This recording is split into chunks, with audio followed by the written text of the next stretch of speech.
नाज़रीन, आपका आगाह करें तांदलावाला से, जहां हमारे नुमाइंदा ख़ुसूसी ज़मीर हैदर के मुताबिक तांदलावाला में गवर्नमेंट MC हाई स्कूल के ज़ेरे एहतमाम पंजाब कल्चर डे के हवाले से तकरीब का इनेकाद किया गया।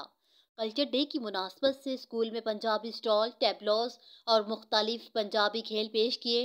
स्कूल के बच्चों ने पंजाब कल्चर को उजागर करने के लिए सकाफती लिबास भी ज़ेबतन कर रखे थे।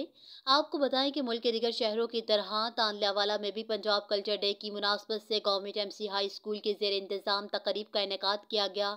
पंजाब कल्चर डे के हवाले से स्कूल के बच्चों की जानिब से मुख्तलिफ की इक़साम के स्टॉल सजाए गए और पंजाबी खेल पेश किए, जिन पर उन्होंने पंजाबी कल्चर को खूब उजागर किया और पंजाबी पकवान तैयार किए, जिनको देखकर मेहमान दाद दिए बगैर ना रह सके। इस मौका पर principal government MC high school Mohammad Yar Toor का कहना था कि पंजाब कल्चर डे को मनाने का मकसद पंजाबी कल्चर को उजागर करना है, ताकि हम अपने पंजाब की सकाफत को जिंदा रख सकें। उन्होंने बच्चों की जानिब से पेश किए गए मुख्तलिफ खेलों और टैबलोज पर उनको दाद दी और इनामात तकसीम किए।